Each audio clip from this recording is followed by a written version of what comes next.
This is The Breakdown. We're building up to the World Snooker Championship at the Crucible Theatre in Sheffield. Might go, yeah? And we've got two of the greatest players of all time to help us set up the tournament. He said, can you get me some tickets? I said, you're Ronnie O'Sullivan. World Championships sorts the men out from the boys. You can see it all on TNT Sports and Discovery Plus from Saturday, the 19th of April. Here we go. Steady, Jim. I've got stories about you, Alex. So let's get into it.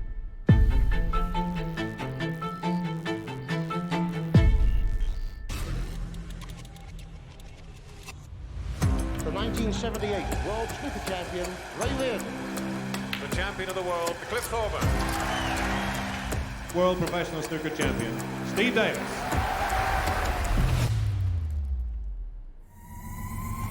New world champion, Alex Higgins.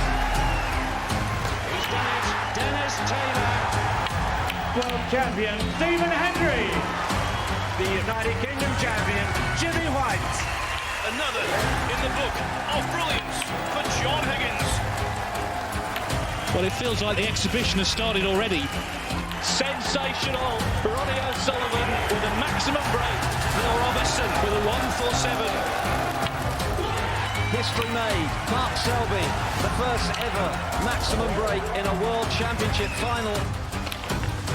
That's me, yeah, but wait for the white. Incredible.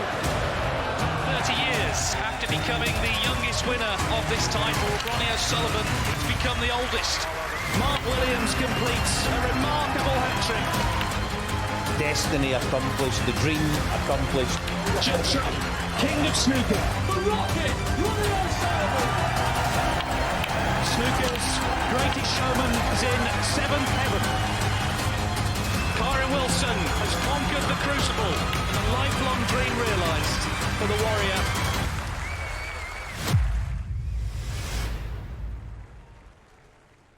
We've just seen some of the great moments of this great sport of snooker, and we're in the presence of two of the all-time greats, Ronnie O'Sullivan and Jimmy White. And Ali's here as well, because Ali, you like me, are a big snooker fan. Love a snooker. Love a snooker, lads. I mean, I'm the obvious one. You get back to Taylor Davis final, but I'm going back well before that. I'm going to Kurt Stevens and Bill Werbenick and Ray Reardon and all those guys. Loved it. Loved it. Great memories. And used to play regular. After training, we'd go down to the Davis Club for enough in Hamilton, lads, and that was it. Coop and I would go down 3 or 4 afternoons. Great memories. I must say, we've had a knock on the table. It's a long time ago since you picked up a cue based on what I've experienced.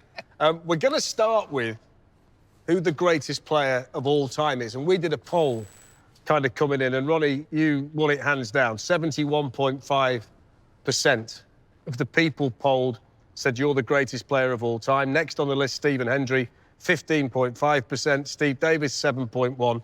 Alex Higgins, 5.9%. What I am fascinated by, though, is who you think is the best player of all time, the players that inspired you to become a 7-time world champion. Jimmy was the first, one that I was inspired by, Just flicking his cue around, just, the most exciting player there was. And then obviously, because you love the sport and you're serious about the sport, you start to appreciate other players. So then you had obviously Davis, who was, big rivalry with Jimmy. So you couldn't, say, it was just unbelievable the way he played the game, And then obviously Hendry came along. So for me, I think Hendry kind of raised the bar as far as it could possibly go, really, for me. So For me, Hendry had that sort of that mettle and determination, and then Ronnie's come along, took a bit from all of these players, and with his natural talent, it's made him that ultimate winning machine. Ronnie O'Sullivan, for me, plays snooker in the, the most serious times of matches as though he's just practicing. Yeah. He doesn't, Hendry was a bit like that. He was in his own bubble. I'd play Hendry, he'd have none of the crowd, but it didn't bother him. He was fully focused, so... What would you say is the biggest change, Jimmy, Ronnie, in snooker since the 80s, for example, 70s, 80s? What would you say the biggest changes are? Is it the mentality of the players? Is it the way they approach it? Well, for me, it's like, I used to see... I'm not going to grass you up, but you might see footballers out on a Wednesday or Thursday night boozing in London, Like, that's unheard of. It's the same as snooker now. It's just the sport has improved. The calendar's so big, so long now, they can pick and choose. Yeah. and they get themselves ready for the big tournaments. But I think it's just professionalism, like in any sport, right? Yeah. I don't know. Do you know what it is? I think it's just the scoring. Yeah, maybe, One yeah. thing out. I think like years ago, like Davis, make a 40 or 50, play a few safety shots, tie the game up, you know, and win a lot of matches that way. Now you got to make, you know, if you're playing a match, you got to be making centuries, 80s, 90s, lots of one visits. And I think years ago that was just never the case, you know, and that's why Hendry was so different. You know, Jimmy was a one visit player. Davis kind of was maybe a two-visit player, but was so good technically, safety play, that he could kind of, a bit like John Higgins in a way, freeze you out. But then Hendry came along and it was, like I said, you know, first to 10, I'm going to make 10 80-plus breaks, and that's enough, you know. Yeah. Was Davis the first one to come around, Lance, and tell me if I'm wrong, that maybe had a fear factor about him? He had a kid image, or were you fearless, or Reardon before that? Yeah, he had an aura about him, so when he walked into a room, it was like, this is my room, my table, I'm the governor, and people kind of, you know, I think that's a lot of sports, though. You know, Usain Bolt, he walks out onto the track, it's like, this is me, you're here just to sort of make the numbers up, basically. Yeah. You know what I mean? I think with Davis, he had like that smirk. You know, you wanted to like hit him across the head with a cue. I think with Davis, he was so good. I think with Davis, though, he wasn't the best pressure player. No. Yeah. If it ever got a bit tight, close, you'd fancy Jimmy all day long because he was an instinctive player. And if he was on, it was bang, bang, bang. Davis didn't really enjoy the pressure. He didn't really need to win matches under pressure because he was so much better than everybody else. He had 5, 6, 7 frames there. Whereas Hendry, unbelievable under pressure. So. Unbelievable. And also Hendry, he was the first one, sort of like me and Higgins, as soon as someone needed a snooker, we'd play like a flare shot for the crowd. So, you know, Higgins' centuries in his career was 45. That's incredible. It's terrible. You know, You've got how many? I don't know, maybe 1,300. Yeah. Or something like that. Ronnie's longevity is absolutely remarkable. How difficult and how impressive is that? It's huge. You know, I sort of, you know, I'm trying to be sober now, so I'm practicing, you know, and I'm playing, you know, as good as ever. But, you know, when you're going out there and you know, like, as you get older, the bigger shots become bigger. And I think Ronnie is the fittest on the tour. That's half of it. And I think his natural talent and his will to win, you know, that keeps him at the top of his game. It's quite rare, isn't it? You go back to 1992 to get you, John Higgins and Mark Williams all come in at the same time and be as successful as they've been for that. All of you for that period of time. It's quite rare. We talk about Manchester United's class of 92 in all. But the snooker version is 3 men, all with multiple world championships and numerous ranking titles. It's been a halcyon period, hasn't it, for the 3 coming through together? Yeah, that was because we had such a great pro-am circuit, you know, so as 11, 12-year-olds, me and Mark Williams and John Higgins, we'd be playing every weekend in big tournaments against top amateurs, professionals. So by the time we turned pro, we were like, we knew our way around the table, you know, so I think that was the big advantage that we had. There is no longer an amateur game there, so a lot of the players that come in, they develop. It takes them 10 years to develop, to really kind of learn the game. So, yeah, it's changed a lot in that respect. But now players seem like when Hendry was kind of best days were gone, he was like 32, 33. He didn't win the tournament after that, and the same with Davis. But now like players seem to be playing well into their 40s, so it's kind of like it's changed a little bit. And when you go back to like Reardon in the 80s, I think the reason why they were so, you know, they play with a smile on their face, they'd have a laugh and a joke, because there wasn't really that many tournaments. So a lot of them had to do the holiday camps and entertain. So they had to become entertainers, and that kind of, when they went into tournaments, that entertainment and that just having a personality, I think. One thing you mentioned there is pressure. And I look at golfers, and they can all play their shots, whatever the shot is, right to left, down the middle, chip, they can all do it. But I think the elite, and I might be wrong, I just think the elite, a lot of it's in there. Is that the same to a certain? You mentioned pressure over shots. A lot of the guys are just fearless and it's in there. Well, with me, you know, that sort of part of it, you know, I've played snooker before that, you know, huge pressure, you know, if I don't win, I'm going to get a good hiding, you know, because I've took this guy's money for weeks and weeks, and then all of a sudden I'm playing him skin. And if he wins, I've got to pay him and I haven't got no money. Pressure's huge in snooker because when you're sitting in your seat, it's the only sport where you can't do anything about it. You have to sit there. And so nowadays they learn to sort of regroup in their chair. For me, I was like, win or lose, I'll have a booze. You know, I didn't have a clue.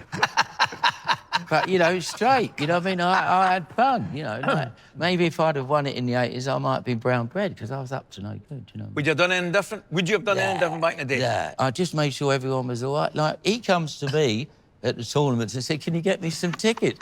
I said, you're Ronnie O'Sullivan, right? I used to have, like, 50 passes.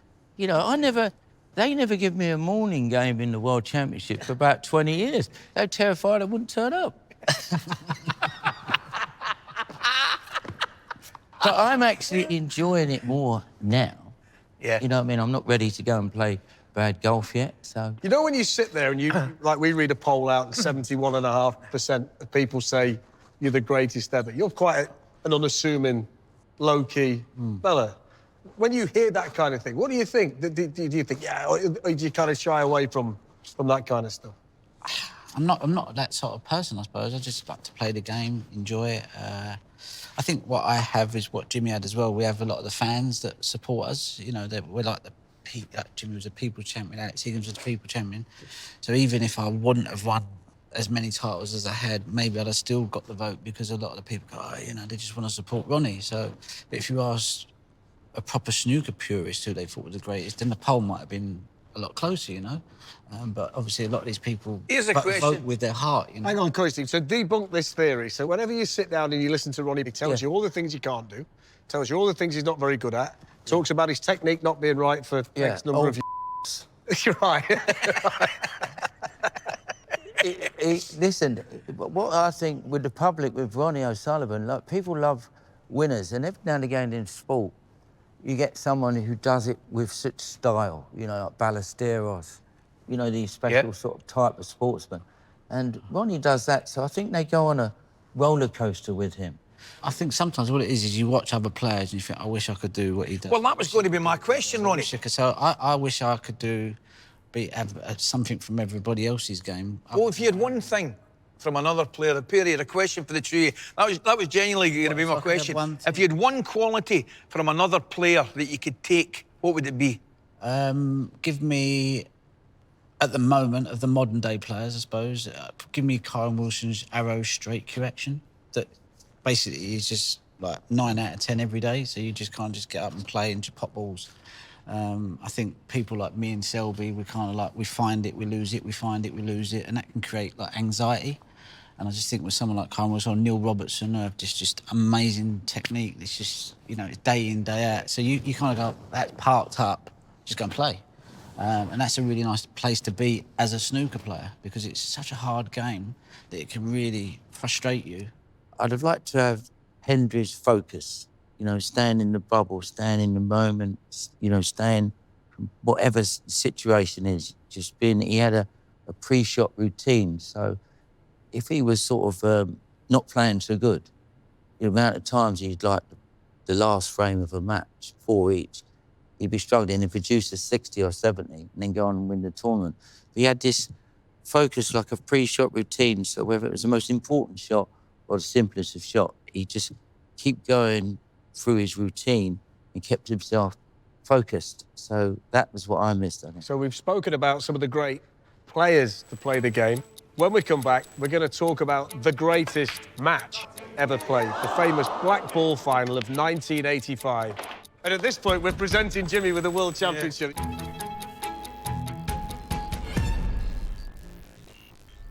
So we've reached the stage of the programme where we did a poll for the greatest game ever played, and by a landslide, it was the 85 black ball final between Steve Davis and Dennis. Although... First thing, does that surprise you? Yeah. Really? Well, it wasn't a great game, was it? Well, to me, it was exciting. Yeah, because Davis sort of winning everything, you know, and from Taylor being 8-0 behind. I think your match against Coke Stevens was better than Thanks, Ron. I'll get the courage. And yours against Higgins. Mine against Higgins in 82, that clearance he done, he managed to pull off 2 or 3 amazing shots in that. I'm nearly over it, but I'm getting there. So what we are going to do, there's a couple of shots at various stages of this match that we're going to get you two to take on. But we're going to start it from here, kind of the build-up to where it is. So 17 all. Was it 8-0 to Steve Davis at one point? This is a good pot. This is a fantastic pot. You know, pot. under pressure, it was a huge pot. And he potted a fantastic brown as well. It's a good pressure play. it's just the most bizarre snooker game ever. You know, he can't refuse this cross double. A lot of players... Davis is ill. Davis don't look too clever there at the moment, no. He, nowadays, they might not go for that black. You know, if it's 9 each or whatever, they might sort of just play safe. Are you going for this one? Why are you saying he can't refuse it? Because of the situation. I couldn't refuse it anyway because, you know, I like to attack the game. But... it's not an easy safety, is it? What do you do with this one, Dennis? Thank you, ladies and gentlemen. he's not far away, is he? He's unlucky there. He's only like a... He must think that's in. Steve Davis must think that's in. Yeah, for sure, yeah. And then look how he's absolute... Look, Davis, like, what's happened there? Yeah. Like, how he's got safe from there because it was that close to hit the jaw, didn't it? So when you're Dennis Taylor now and you sit back down and you've just jawed it, are you thinking that might be my moment now? No, I think he's delighted without a black... Ron, what do you think? Yeah, well, the way it's landed, it's unbelievable. How difficult a shot is this now for Davis to get it safe again under pressure? One of the hardest shots in snooker. Huge, but Davis was so good at safety, you know, that was his strength. Not only was he good in the balls, positional play, his safety was next to none. And he's played a fantastic shot there under pressure. I'd forgotten about that. I mean, that's amazing, eh? Brilliant, because it could have been a double kiss. Now Taylor's back now thinking, like, what's happening here? I think he just goes for the next Ron, how scrambled, if you're these two now, how scrambled your brain at this stage? Shredsville. 17 days in, 17 all. Well, yeah, but I think with Taylor, like, from 8-0 down, for me, once again, it was just the most bizarre snooker match. And he's thinking here, what do I do? Do I go for it? Do I play the double? You know, amazing how he stood up, Dennis Taylor. You give every credit. You know what I can remember here? Ali, is he showing tremendous composure or is he thinking, I need a minute? I can just remember sitting in the living room thinking the drama is unbelievable. That's what the Crucible does. Every year it produces something special, and I don't think this will ever be top. Goes for the double, yeah. Goes for the double. Goes for the double. Anything. You don't like anything. Like, get in. Like, you know. That crazy. But that'd be doing Davis's head in. Yeah. Davis' head would be gone. Because he'll think, like, because twice he's gone for doubles and got away with it and left it, like, him hard shots. So Davis' head's held to be in bits here. And let's not forget, this is past midnight now as well, isn't it? We're past midnight at this point. Davis will be just gone 25 past 12. Was that? Yeah, Davis is thinking, like, you know, he's gone for 2 mad shots and got away with it. I'm sure Dennis wouldn't mind my saying he chanced his arm and it's come out lucky. He's in a bit of a pickle here, isn't he, Davis, now? He's on the cushion as well. Yeah, it's very difficult, you know, safety shot here, but he doesn't get away with this one. I think he does leave Taylor his shot. A long one, doesn't he? Yeah, yeah, see, that wasn't a Davis-like shot, you know. I don't, so that's pressure. That's pressure completely, The defending world champion, Steve Davis, looks hard at that black. So this brings us to the big moment. So we've got the pot set up on the table now. Yeah. And we're going to see whether you can do it. The only pressure you've got is Ali and me. Oh, well, a big pressure. You know, we're watching this shot again, you know, he missed it by quite far, you know, and this was probably a great opportunity for him to have won it, you know. On a scale of 1 to 10 in general, how difficult a shot is this? You should get this shot, really. Right. Yeah, you know, well, put myself right under it.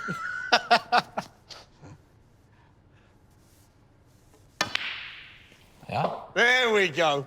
There we go. And at this point, we're presenting Jimmy with the World Championship. You get the trophy. And that wasn't there, take 10. No. So fantastic, it wasn't. I think it's a great question there. So he's standing over that shot, you're standing over there, you make it look easy. He misses it, as you correctly say, but we're going to watch it in a minute. In your eyes, it'll be a distance. Well, let's have a look while we do it. You're right, Ali. He doesn't even hit the jaws. Watch it. He hits it good, though. He just misses it. He did it all right, and then, look, it's quite a solid contact. Yeah? Well, yeah, then he looks, he's hoping it's going to go in there, you know, like, and you can't blame him, you know, and now he thinks, my opportunity's gone. You know, that was my biggest chance to be champion of the world. So you can see his face. I mean, look at his face there, lads. Yeah, not what have I done? No, Shredsville. What have I done? Yeah, he'd devastated. So we get down to this one now. There's a couple of points we need to make before we try it. As a left-hander, Jimmy, this would be an easier shot for you than it would be for Ronnie and ultimately Steve Davis as a right-hander. Absolutely. It's a natural for me to get down and play that left-handed to the left-handed side of the table. Jimmy, if I recall, and we'll get a look at it after again, Steve Davis's approach seems different. It's as if he doesn't get... I don't think he goes to the other side of the table as I look at the shot from the other angle, and I think he comes up and I think he walks away. Is that just his head again? Absolutely. He didn't, you know, check the potting angle, which you would do on this shot, you know, in most matches. But understandably, 17 each of the World Championship, you know, he scrambled, you know. It's like he was 8-0 in front, and all of a sudden it's a black ball game. Come on then, Ronnie. I'll go, yeah. Let's see if this flies in. See if this flies in. Oh, dear. Oh, what's the in-off, Ron? That'd have been... What about if he'd have potted it and gone in-off? That'd have been like, the end. No, that would have been a moment. Yeah. So let's have a look at it. Yeah, I think when Ali said that he does, he goes, look, he sort of You can like... see it. Checks it, you know, thinks what's happening here, but he doesn't check the potting angle and he hits it so thin, Ron, doesn't he? Yeah, unbelievable. Because look how the white comes all the way around the table. No. He's missed it by a mile. Yeah, completely cued across it, yeah. Yeah. I think he looked tough at Barry there. Like, yeah. He must know that that's it. Oh, yeah, that's it, yeah. That's it. He's not going to miss it. I think with a couple of the times that Taylor got away with them, like the cross double and the other shot, the writing was on the wall. Tell me this then, because you're watching it live. Yeah. How surprised were you that he missed that? Well, circumstance, being a snooker player, it's understandable because, you know, what's gone on. It's just the way... penalty. The way he didn't check it out. Pressure. And, you know, check the potting angle, as Ali said. So his approach was different, but that's down to pressure. Right, we get down to the winning shot. And before we show it, I want to ask you, Ronnie, this. When you're over a winning shot to win a world championship, does anything else enter your mind, or did you just get down and play it? I mean, this is a completely different situation, though, because this is like I said, it's like taking a penalty in a World Cup final, and you score it, you win the cup, and that's any normal match. You might be winning by 3-4 frames, so you might be on a 60-70 break, so you're in a flow, you're in a rhythm, and, you know, this is a completely different ball game. So I can't imagine what pressure they was feeling out there. I mean, we'll have a look at it. And it looks relatively straightforward, but as you just said, in the circumstances, anything but. Anything's possible, you know, at the Crucible, especially with this. I would say, like, if he'd have missed it, I wouldn't have been surprised. Yeah.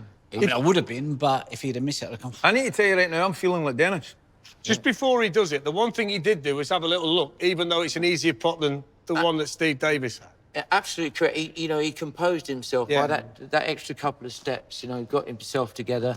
It's a nice shot because it's plain ball. He's just got the potting angle, so... Because with Davis, he would have won a lot of matches, big breaks, easy, you know, like the more conventional way. With Taylor would have won a lot of matches like this where it's like tight, you know, total ball's battle, a bit awkward, your rhythm's gone.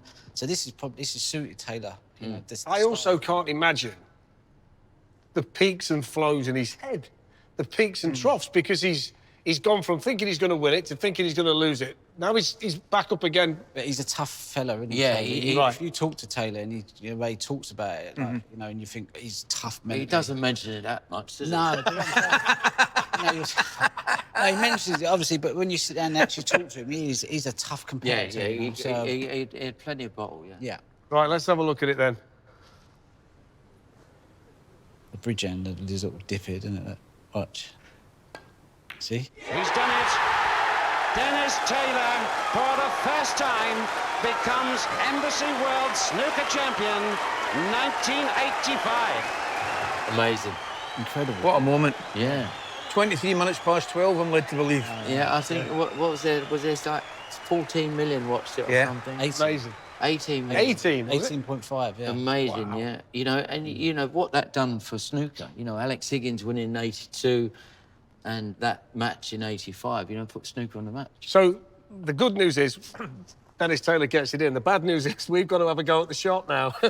And you, through seniority, have insisted you go first. Yeah. Just age. Yeah. So we're going to... Good, Ali. And Is this your cue, Jimmy? Yes, sir. Yeah. There's no pressure. Left-handed. Yeah. No, that chalk, yeah, that one. There we are, mate. There's a potting angle, middle ball. This is... He had a wee look up here, didn't he? Yeah, he come and weighed it up. Yeah. You're nervous? Yep. Yeah. Nice. Shh. There we go. No danger. The one thing I've got to say, the pocket is now shrunk ever since. Yeah. It's not the only thing that's shrunk, I'll tell you. Right, So where was the ball here, Joe? Yeah. Good lad, Jim. It's a bit closer. I thought it was as well. Yeah. No. Whereabouts? Here? uh, What do you think? so yeah, it was there. Fletch, just potting angle, plain ball. Middle of the white. How you feeling? I'm great. Keep your head still. It's not me, I'm worried about Jim. With it, actually. Yeah. Well done. Well, that one, was it? Well done, mate. We're all thrilled for you. Well done, mate. Well done. You handled Well the done. pressure really well. Well mate. done. Right. Right. So that's the 85 Black Ball final. Well done to Dennis Taylor, even all these years on. What we're going to do when we come back, we're going to talk about the World Snooker Championship. I was shocked, to be honest with you. And I can only put it down to an age thing, because 2020, I was like, OK, maybe it was just a one-off. But then when I won it in 22, and it felt quite easy winning it that year as well, I still felt like my body had just been battered.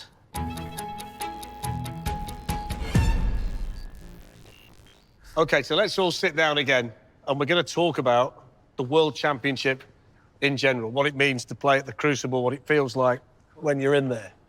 Kick us off, Ronnie. I mean, they say that it's the most iconic snooker venue, and some people can handle it and some people can't. What is it like to be in there? Yeah, it's a love-hate sort of thing. You know, you can either love it, having a great time there, but if you're on the receiving end of your own struggle, or the opponent's playing well, then it's not a very good place to be. You know, it's one of them sort of places. You know, For new players coming along, when they go to the Crucible for the first time, they've got the two-table situation, screen in the middle. Because, you know, even though it's over 17 days, it's there's so many matches that, you know, you could be playing and you have to get used to the applause going on the other table. And, you know, when it gets to a one-table situation, no other venue like it. It's absolutely amazing place to play. But if you're not on it and you're struggling, and you're sitting, the audience is so close, you can hear someone arguing, like, what wine gums that, you know, you could be in the wrong flavoured wine gum. You can hear everything. But if you're focused and you're on it, there's no other place like it. It's like you playing football. You know, some places you just, wow, I'm here again, you know. It's nothing like it. The iconic images as well from way back when. Cliff Thorburns 147, and you got Bill Werbenick peering around the screen, didn't you, looking from the other table. Are you aware of that match? I mean, how does that work? You've got to try and be focused. You know, first time there for new players, it can be daunting. They can, like, as Ronnie said, you either embrace it or you struggle with it. You know, like Neil Robertson, one of the greatest players I've ever seen. Ronnie talks about his fantastic cue action. He's won it once, and the year he won it, he was 11-5 down to Martin Gord. He checked out the hotel, ended up winning that match 13-12, went on to win it. He's not done anything since. John Higgins, he's won it 4 times and all that, but I don't think he's his greatest venue. So it's weird.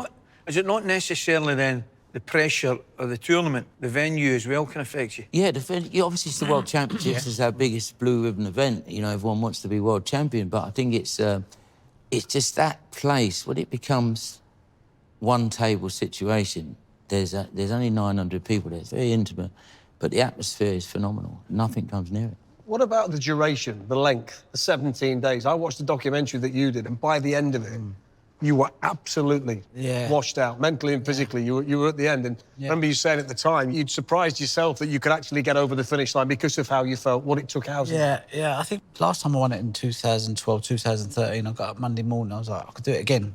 You know, I was like, oh, that was easy, you know. And I've never found any world championships that I've won hard work, because I've probably won every match by 5-6 frames. Never had a close game, never had a decider. So in many ways, when I look back at it, I think it was like quite comfortable tournaments to win. And then I won it in 2020, and I woke up Monday morning, I felt all right. But then for 10 days, I just couldn't even think straight. I was drained, and I just thought, why? I couldn't quite work it out. And then I won it again in 2022, and the same happened again. And it's just an age thing. It had a weird effect on my body. I was shocked, to be honest with you. And I can only put it down to an age thing, because 2020, I was like, OK, maybe it was just a one-off. But then when I won it in 22, and it felt quite easy winning it that year as well, I still felt like my body had just been battered, you know. Does it take different preparation? Because obviously the first round, you've got to win 10 to go through, so that's a final before you've even got to the matches that become longer and longer and longer as you go. So do you need better physical fitness? Do you need different mental fitness to go into that tournament to make sure you can go from start to think finish? you've been training all your life. You know, a boxer's been training to get hit in the head, so when he goes and fights for a world title, it's just no different to when he was a kid. You know, you just go up in levels and standards. So I don't think you necessarily need to train.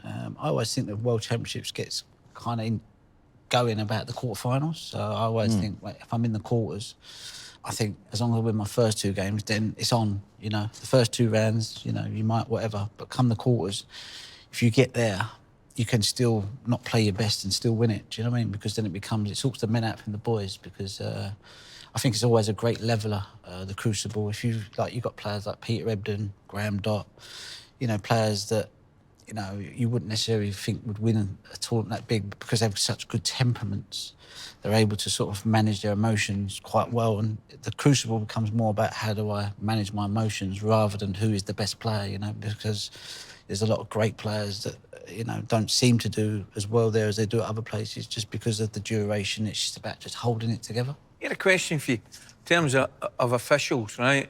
I mean, obviously, we relate to football. I look at football now and I've a degree of sympathy for the officials. Yeah. Because they'll make mistakes, but there's camera angles here, there. It's too much. It's nearly impossible for them. What's your standard of refereeing like? Is it gradually improved? Do your full-time referees, I'm guessing you obviously do, so is it a better standard? I just think they're overtrained, they're over, like, you know, to do this, do that. Just get the ball out and stand still. You know, I don't care if you're in my line. You know, when we was playing snooker at the club, we'd have fruit machines going, people arguing, and it wouldn't put you off. In fact, the noise, you just got used to it. So as long as the ref gets the ball out and stands still, he can stand there in front of my line and it wouldn't make no difference. But now they're saying, oh, you have to get round the back of his shoulder. So they have to put the ball and walk round. And I've been in matches where I've said to the ref, look, you're in my way. And he's like, oh, you know, I said, listen. So I actually made, I think, about 50 or 60 break. And I had to tell him every time I put the ball, went stop, because he was still moving. I said, you're breaking my rhythm. I said, I'd rather you just stand right in front of me. I said, I don't care. And he couldn't really get his head around it. But after about 10 shots of me telling him when to stop, where to go, he kind of got it. So, and I think also the miss rule, they're trying to get every ball back perfect. Who, you know, is really a little this going to make any difference?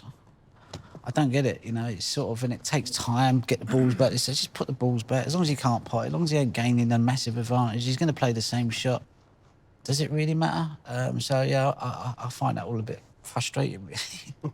Do you think when you get to the Crucible that players with big reputations, previous champions, have more of an advantage over players because it's the Crucible and they've achieved and this individual maybe hasn't? Yeah, because, you know, they've got the experience of winning, you know. First-time players coming through, there's lots of players that qualify. They're getting better and better, that if they were playing at another venue, playing a certain players, you'd fancy that they would be favourite. But they're not there yet because they've not won a match at the Crucible. Like Luca Purcell, when he won the World Championships, what was it, 3 years ago? He never won a match there.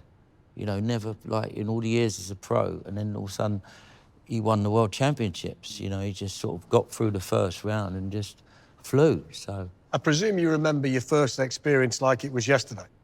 One of the biggest mistakes I ever done, to turn professional, you had to win the English Championship. And I won it at 16, really difficult tournament to win. And I waited 2 years to go to Australia to win the World Amateurs. And I could have had 2 years at the Crucible, because it is a daunting place, you know, especially the first rounds where you got the split table, you know, the screen in the middle. Your first experience? Wasn't a good one. I didn't enjoy it at all. I played McManus there and just, I think my highest break was maybe about 40 or 50, lost 10-7. Come out, I thought, I didn't enjoy that one bit. I think I only started to enjoy it, I think, in 2001 when I won it for the first time. Now, you lost the Parrot once, didn't you, as well, didn't you remember? I just never seemed to do well at Sheffield, you know what I mean? I was like, a bit like Jimmy. I used to took, you know, I was so, like, when he eventually won it, I played him the next night in Fairfield Halls in Croydon, you know, just, like, so delighted that he's not done what I'd done and, like, got everything out of his talent. And then you just knew that he was going to fly then, and he was just going to go from strength to strength, because it took him a long time to win it for how good he was, you know. What were the kids coming through? I look at the, particularly, I keep using obviously football because that's what I'm working. And I look at some of the young kids coming through. The one thing, they've obviously got talent, but a lot of the kids coming through, lads, they're just fearless. Yeah. Absolutely fearless. Is that the same with the younger boys coming through at snooker? Yeah, I think you have to be a little bit fearless. You know, you have to, especially nowadays, you have to take on the big shots. You can't refuse the big shots because you've got to get in, you've got to score, you've got to win in one visit and put the other guy under pressure. You know, you've got full-on attack. I'm a Chelsea fan, right? You know, like, as soon as we go in front, we just close shot. Like, I don't know what goes on there, but it's the same with snooker. You know, you've got to let them play their natural game. And when you're younger, you miss one, you go to your seat, it's gone. You've got to have that Hendry-type attacking style to win that. Fascinating. So, what we're going to do next when we come back is we're going to take a look at some of the most iconic shots in the history of snooker. Everywhere I go, people ask me to play it. It was a very good shot, I must confess. When it hits this cushion, it just checks for the black.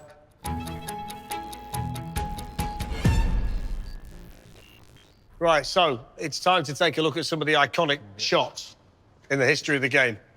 And we have to include one that was against you, Jimmy.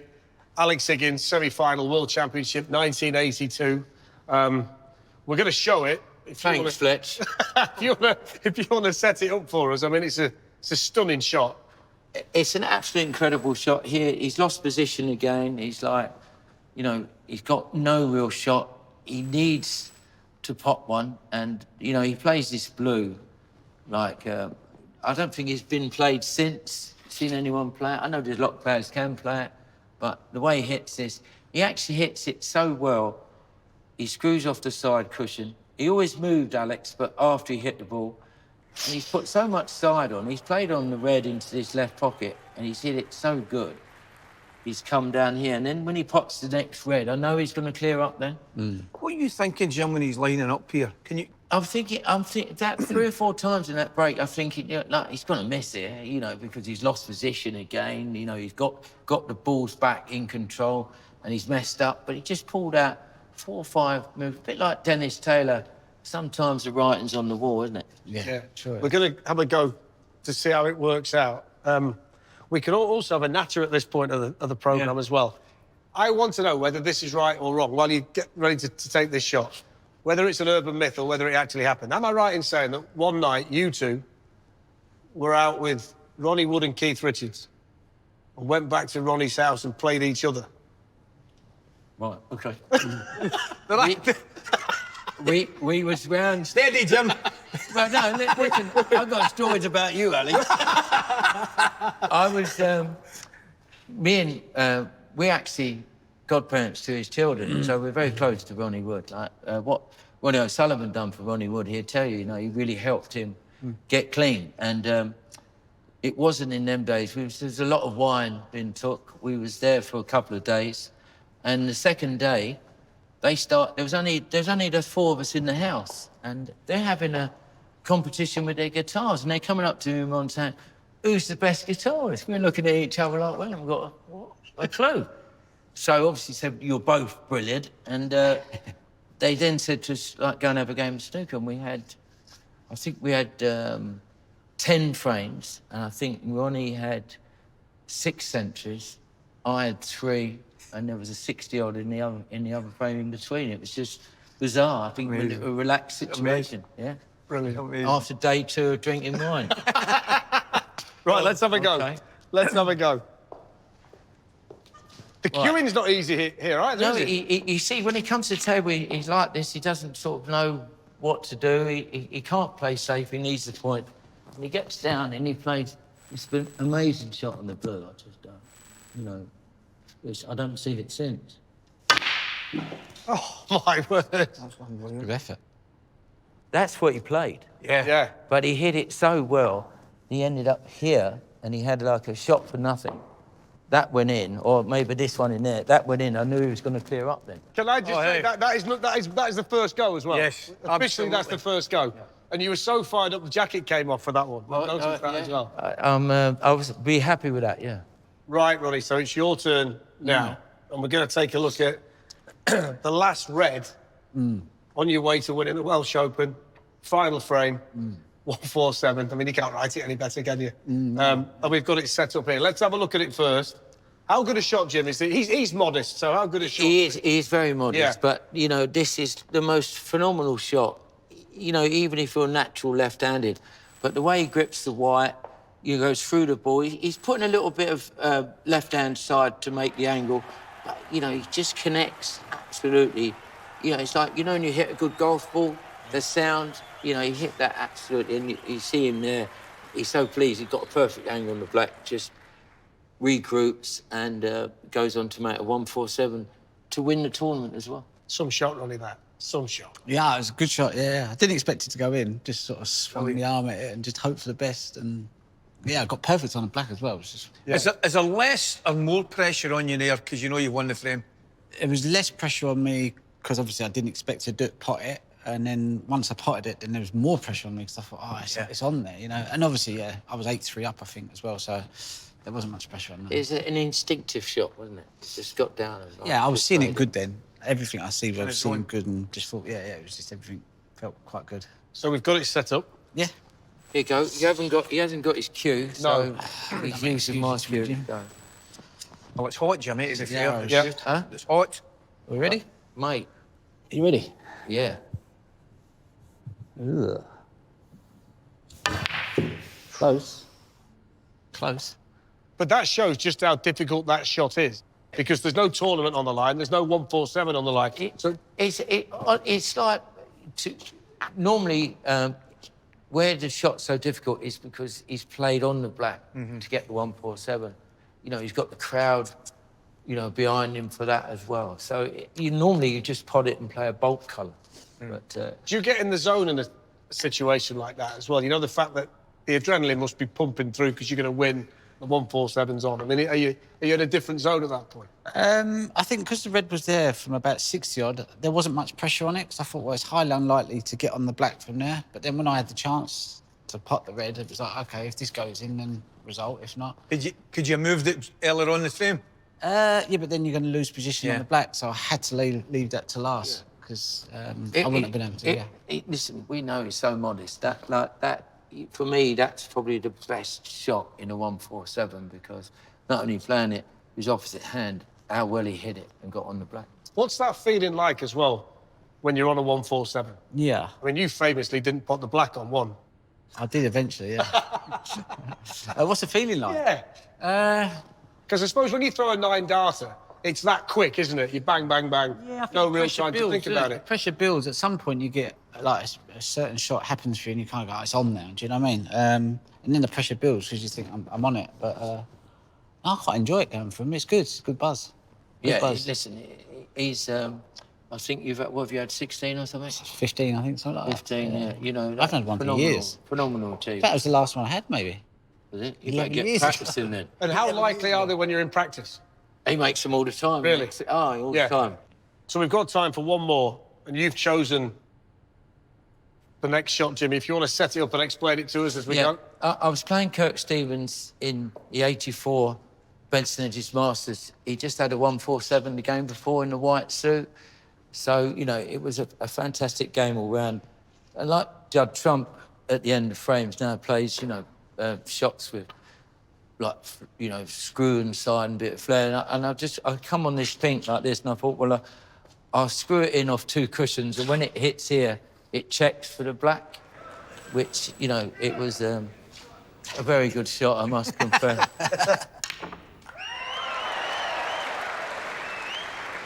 And just before you play it, Yeah. how many times has this been viewed? Oh, it's been viewed over 200 million times. You must be worth a fortune. And I got absolute 0. But it's played a lot. Everywhere I go, people ask me to play it. Right, so we'll have a go, yeah? Right.